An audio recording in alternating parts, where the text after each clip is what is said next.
Express law of gravitation in vector form, what are its implication. तो जब vector form में आप law of gravitation को express करोगे तो बहुत इजी तरीका है। सबसे पहले आप क्या करो कि एक यूनिट वेक्टर समझ लो क्या होता है। तो यूनिट वेक्टर की जब हम बात करते हैं तो कोई भी नॉर्मल वेक्टर, अगर आप उसको, ये नॉर्मल वेक्टर है, अगर आप इसको इसके मैग्नीट्यूड से डिवाइड कर देते हो तो ये बन के आता है इसका यूनिट वेक्टर। ये इसके ऊपर कैप लगा है, इसकी पहचान है, कैप है, राइट। अच्छा, अब यहाँ पे आपको कुछ चीज़ें मेंशन करनी होगी। फॉर एग्जांपल डिस्टेंस बहुत इंपॉर्टेंट हो जाता है। क्यों? क्योंकि जब फोर्स का फॉर्मूला हम लिखते हैं तो वो होता है G capital M small M divided by R square. अब यहाँ पे ये जो एम है और ये जो एम है, ये दोनों मासेस हैं, और मासेस क्या होते हैं? स्केलर क्वांटिटी होती है। स्केलर क्वांटिटी का कभी भी वेक्टर फॉर्म नहीं होता, बल्कि एक वेक्टर क्वांटिटी का वेक्टर फॉर्म किया जाता है। तो ये जो डिस्प्लेसमेंट दिख रहा है ना आपको यहाँ पे जो डिस्प्लेसमेंट है ये इंपॉर्टेंट है, इसी का वेक्टर फॉर्म आपको निकालना पड़ेगा। तो ये जो आर है ये डिस्प्लेसमेंट है हमारा। अब वेक्टर फॉर्म निकालने का सबसे बेस्ट तरीका होता है कि किसी भी चीज़ को यूनिट वेक्टर से मल्टीप्लाई करा दो, मतलब नॉर्मल फॉर्म को यूनिट वेक्टर से मल्टीप्लाई करा दो, उसका वेक्टर फॉर्म निकल के आ जाता है। तो हम यही काम यहाँ पे करने वाले हैं, इसको इसके यूनिट वेक्टर से मल्टीप्लाई करा देंगे, वो भी डिस्टेंस के केस में, राइट। तो यहीं पे मैं करके दिखा रहा हूँ आपको, ये रब कर देता हूँ मैं यहाँ पे, और उसके बाद हम समझने की कोशिश करेंगे। लेकिन एक और ख़ास बात ये है कि यार दो मासेज ऑब्जेक्ट है, ये एक ये रहा, एक ये रहा, ठीक है। ये दो मासेज ऑब्जेक्ट है, इसको मैं ए मान लेता हूँ, इसको मैं बी मान लेता हूँ, ठीक है। या फिर इसको मैं 1 मान लेता हूँ, लेट्स सपोज इसको मैं 1 मान लेता हूँ और इसको मैं 2 मान लेता हूँ, ठीक है। इसको मैं 1 मान लेता हूँ, इसको मैं 2 मान लेता हूँ। तो इसने जब इस पर फोर्स लगाया तो यहाँ पे क्या होगा कि 1 ने 2 पे फोर्स लगाया, तो 2 खिंचा खिंचा, ये जो 2 है ये खिंचा खिंचा, ये 2 यहाँ से 1 की तरफ चला आएगा। यानी कि जब डिस्टेंस की बात की जाएगी, तो डिस्टेंस कुछ यूँ होगा इस केस में, R21, राइट। और जब इधर F जो है, फोर्स जो है सेकेंड ने लगाया 1 पे, तो ये जो अपना 1 है ना, ये 1 खिंचा खिंचा 2 की तरफ चला जाएगा अकॉर्डिंग टू साइंस, ठीक है। ये 1 2 की तरफ चला जाएगा। तो जब 1 2 की तरफ जाएगा तो डिस्टेंस, अब एरो कुछ ऐसा बन जाएगा, ऐसा, ठीक है। इसके केस में, इस वाले के केस में एरो इसके अपोजिट आ जाएगा, राइट। तो यहाँ पे वैल्यू आ जाएगी R12। बस ये ध्यान रखना है कि जब 2 1 है तो 1 2, जब फोर्स 2 1 लगा रहे हो आप, ठीक है, तो जो यूनिट वेक्टर है वो 1 2 इस्तेमाल करना, राइट। और जब फोर्स लगा रहे हो आप 1 2, तो यूनिट वेक्टर इस्तेमाल करना आप 2 1। बस ये चीज़, ये बहुत इंपॉर्टेंट था, डैट इज। तो इसी अंडरस्टैंडिंग के साथ इसको सॉल्व करने की कोशिश करते हैं। हाँ जी, तो फोर्स का जो फॉर्मूला होता है ना, फोर्स का फॉर्मूला होता है जी एम एम अपॉन में आर का स्क्वायर। अच्छा, जब आप यहाँ पे 1 2 निकाल रहे हो तो आप यहाँ पे क्या करोगे, R21 से इसको मल्टीप्लाई करा दोगे यूनिट वेक्टर का।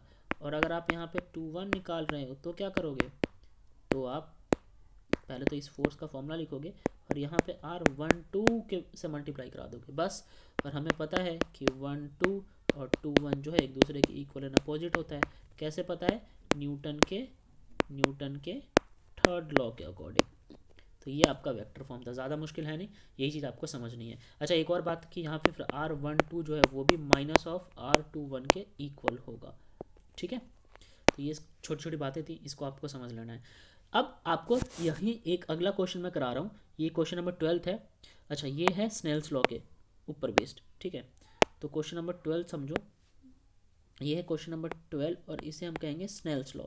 स्नेल्स लॉ क्या होता है? सॉरी, सेल्स लॉ, ठीक है। सेल्स लॉ या सेल्स थ्योरम, जो मर्जी वो बोल लो, ठीक है। सेल्स थ्योरम का अकॉर्डिंग ये बोला जाता है कि सपोज करो ये मेरे पास एक स्फेरिकल शेल है, अच्छा एक पॉइंट मास ऑब्जेक्ट है, ये रहा पॉइंट मास ऑब्जेक्ट, ठीक है। ये जो है ये इस शेल की वजह से फोर्स फील करेगा, ठीक है। तो इनके बीच का जो डिस्टेंस है ना, उसको मैं R लिख देता हूँ। अब जाहिर सी बात है इस शेल का अपना रेडियस होगा, वो रेडियस होगा कैपिटल R, और इनके बीच का डिस्टेंस है स्मॉल r। तो अगर पॉइंट आउटसाइड लाई करता है, कहाँ लाई करता है? आउटसाइड लाई करता है, शेल के बाहर लाई करता है, तो उस केस में हमारे पास वैल्यूज निकल के आती है। पहले तो शेल का मास ले लो, ये कैपिटल M है, इसका मास है स्मॉल m, राइट। तो जो भी फोर्स की वैल्यू निकल के आएगी, फोर्स बराबर आ जाएगी G capital M small m divided by R का स्क्वायर, राइट। ये तो नॉर्मल फॉर्मूला हो गया फोर्स का, बट नोटिस करने वाली बात यह है कि यहाँ पे R कहीं ज़्यादा बड़ा है या फिर कम से कम बराबर तो हो। बराबर का क्या मतलब है कि उठ के कम से कम शेल पे ही आ जाए, एटलीस्ट ये तो ये वाली वैल्यू थी आपकी, ठीक है। नेक्स्ट यहाँ पे नेक्स्ट जो चीज़ है इसमें कि अगर मान लो सपोज कि हमारे पास ये हो जाए, जो एक शेल है उसके अंदर ऑब्जेक्ट आ जाए, ठीक है। शेल के मान लेते हैं ये शेल है ना, ठीक है। इस शेल के अंदर कोई ऑब्जेक्ट आ जाता है, तो अंदर आ जाता है तो क्या होगा, तो जब इनसाइड का केस होता है ना, तो इनसाइड में जो भी फोर्स होता है, ठीक है, उसकी वैल्यू होती है 0, याद रखना। लेकिन इनसाइड में इंटरेस्टिंग बात क्या है कि अगर ये शेल आपका एक तो सॉलिड हो, ठीक है, और ऊपर से होमोजीनियस हो, अगर सॉलिड भी है और होमोजीनियस भी है, होमोजीनियस का मतलब होता है हर जगह एक ही पॉइंट है और सारा मास मैं मान रहा हूँ सेंटर में कंसंट्रेटेड है, ठीक है, सारा मास सेंटर में कंसंट्रेटेड है, तो बेशक पार्टिकल चाहे अंदर आ जाए। अब मान लो कि इस पार्टिकल को मैं सपोज करो इससे दिखा रहा हूँ यहाँ पे, ठीक है, ये पार्टिकल बेशक यहाँ पे आ जाए, उससे कोई फ़र्क नहीं पड़ता है। इस केस में वैल्यू जो है फोर्स क्यों निकल के आएगी, F बराबर जी एम आर, ठीक है, small m divided by R का स्क्वायर, राइट।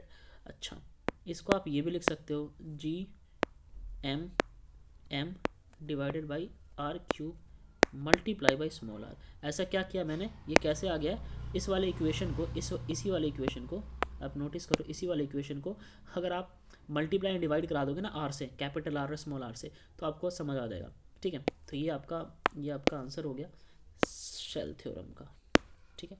तो ये 2 क्वेश्चन हमने एक साथ कर लिए, अच्छे से समझ लेना इसको।